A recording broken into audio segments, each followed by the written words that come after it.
Here we go. We got Jan Oliver, Chief Kemper, Richard Davey, and we're underway. Okay. Well, I want to defer to Chief Kemper because there is some news of significance in the homicide that took place at the end of last week. I got to say, every day we work with the police department, hand in glove, and we've never had a better relationship. And we're cooperating not just on the phone or in meetings in person, but the exchange of data that is made possible by the cameras. That has been a key to building this relationship and this partnership, and every day we're back and forth, minute by minute, sharing that information which is used to solve crimes. Here we go, Chief. Chair, thank you very much, Chair Lieber and President Davey. So we spoke Friday afternoon after that senseless, tragic homicide occurred in the Bronx.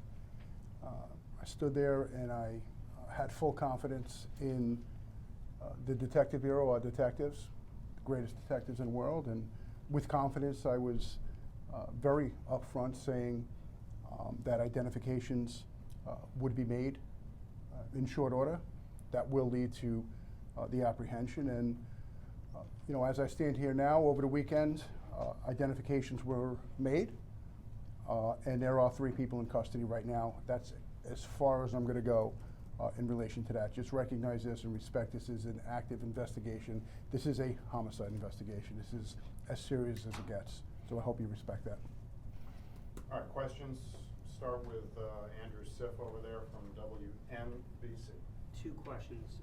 First for the chief, if you can, when you were talking about crime, you said it was down 17% because of the infusion of 1,000 officers, but these recent incidents are during February. Mm-hmm. During the perception on the part of riders right now is that things are heading back up. Are riders wrong? No, listen, the 2 homicides that occurred in the Bronx, riders aren't wrong, they happened. Those were isolated incidents, and we understand the riders' concerns. Trust me, we do. I said this all the time. Of course we do. And that's exactly why investments were made to increase the number of officers in the subway system. And let me say this also. This is more than just infusing cops into a subway system to reduce crime. It's because of the work they do. It's because of the work our cops do every single day. And you know, I'm blessed to be in a position to see what they do every day and tell their story. Now, I'm standing here right now. Their story is exceptional. Our cops are out there. They're visible. They're under immense pressure. They do a very challenging job, super complex job. They're asked to make split-second decisions, and then they're critiqued by multiple different fronts after every decision they make. Yet, they still come to work every day, focused, heads up high, getting the job done. So the infusion helps, but also the work they do. I could speak of so many quality arrests that were made, catching the right people. And what do I talk about the right people? Recidivist criminals. You know, the subway system, we're not talking with a lot of crime. We're not. That's just a fact. We're not. So if you have one group of individuals that are out there on a crime spree, pickpockets, and that's really the #1 crime in the subway system, property crimes, grand larcenies, pickpockets, unattended property, people leaving property around, property crimes. And they're on a mission, and then you have another crew on a mission. That has a negative effect on the numbers. That's exactly what happened in January, what caused us with this crime increase. Crime was up 45% in January, driven by grand larcenies, driven by property grand larcenies, pickpockets. Arrests are up for pickpockets, pickpocketing arrests in the subway system, dramatically. You know, just very, very difficult arrests to make. But it just goes to show the effect of a New York City cop. Out there, visible, arresting the right people, and then crime has a downward turn, as we're seeing and experiencing in February. You know, crime is down over 17% in the month of February. So we went from a 45% increase in the end of January, 17% decrease in February. We're about 13% up in crime. Nothing to be happy about. We're not. We're focused. It's progress. and we're looking forward to keeping this momentum moving forward. Just All a right, quick- no, we don't have time for follow-ups. Newton Jones Burke at the third right here, Channel 7. Thanks, Tim. And Chief, so the good news is arrests are up. The bad news is it's the same people. Is that what you're saying? Unfortunately, in some part, yeah. I mean, I said it. I'm again. I mean, we find ourselves arresting people. We'll call them recidivist criminals that have been arrested over and over again. You know, we arrest people that have been arrested dozens of times. Heck, we've arrested people this year already that have been arrested over 100 times. There needs to be consequences. At what point are there going to be consequences? And with the right consequences comes a level of deterrence. So again, we are one component or one layer of a multi-layered justice system. I think people often forget, or maybe they're unaware. The NYPD's job is to prevent crime, investigate crime, and make arrests when appropriate. Once those arrests are made, they're handed off to the rest of the criminal justice system. So what am I talking about? Prosecutors, judges, who are bound by laws passed by state legislators, city council. The NYPD doesn't sentence people. We don't indict people. We don't release people. We make the arrest and we hand it off. So if anyone's curious what the NYPD is doing, we're making arrests at or near historic highs. The question is, why are we arresting certain people 50 times, 100 times? At what point is there going to be consequences? So let me add one thing, which is we're especially focused not just on crime in general, which the NYPD is doing such a fantastic job on, but the assaults on transit workers.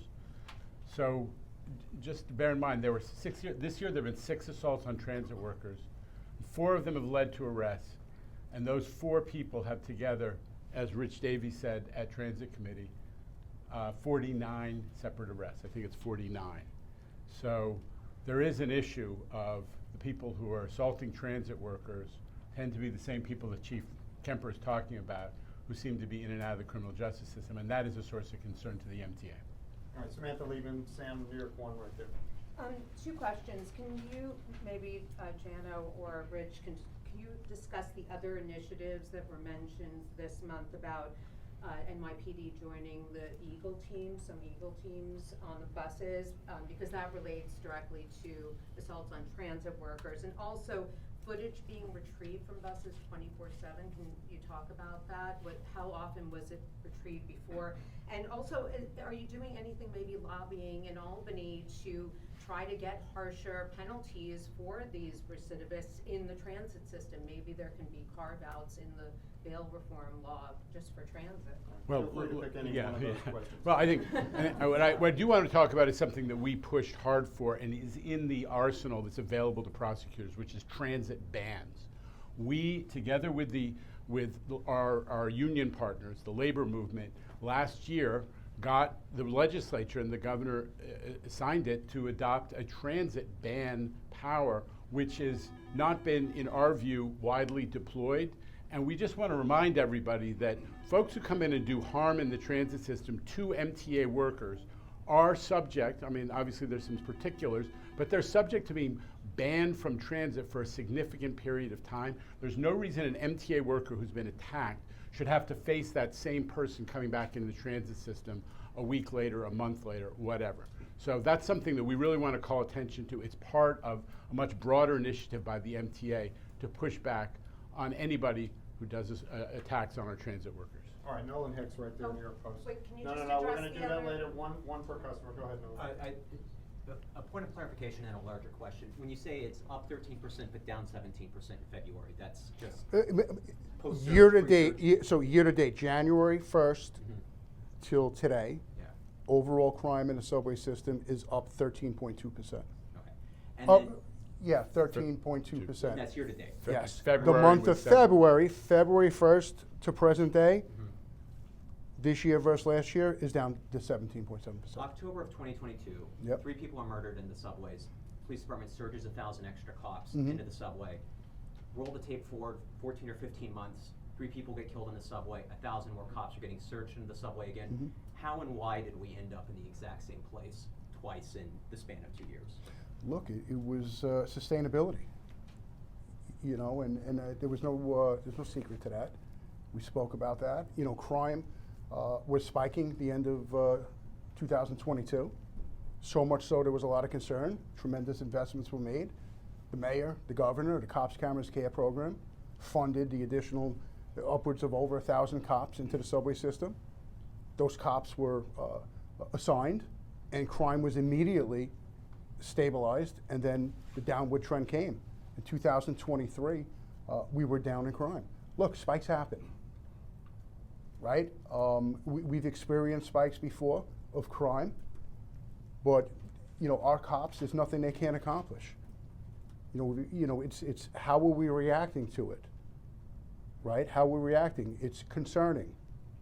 I said it before, so much so that additional investments were made. And then it just goes to show, if anyone's questioning, do cops have an effect on crime? They had the effect at the end of 2022 into 23. We're spiking in January. Immediately, a downward trend in crime. So if anyone's asking, do cops have an effect on crime? The answer is yes, as proven 2 times in Can the you last. expand what you mean by sustainability? You said you couldn't sustain it, or you Yeah, said it there were was spikes in it was funded by money, overtime. It was funded by overtime, and you know, that overtime was used. It was extremely successful. You know, the return was a downward trend in crime. And then it went All right. away. And then what? Then it went away, What went away? the money. Not all of it, but some of it, yeah. All right, we got time for 2 more. Evan Simcoe Bednarski there from the Daily News. This is a question for the Chief, Chief Kemper. You mentioned that this most recent homicide was an isolated incident. Help my readers understand that. What do we know about how these suspects were, you know, did they know the guy? Do we know anything about the motive, or were the words that were exchanged leading up to the incident? So, to be determined. And I spoke about this. I'll refer you to my remarks on Friday, and I stand by those remarks. They didn't change. I mean, it's you know, victim was on a train. 3 individuals stepped on a train. Words were exchanged. They turned physical. Led to this unfortunate homicide. All right, a point of clarification. Newt's got a point of clarification before we get to the last question. Yeah, I'm sorry, Chief. Were the images that you got from the system consequential in leading you to arresting these guys? I mean, is there a direct cause and effect between those pictures and catching these guys? Can you at least elaborate on that? Yes. All right, Can you elaborate? The answer is yes. And look, we talk about this a lot, and I said this Friday. How many times are we going to talk about the value of the video surveillance system and the subway system? I said the incident was captured on video from beginning to end. Of course it added value to this case, yes. All right, we got to close it out with Tim McNicholas back there, the chief investigator from CBS 2. Tim. Thank you.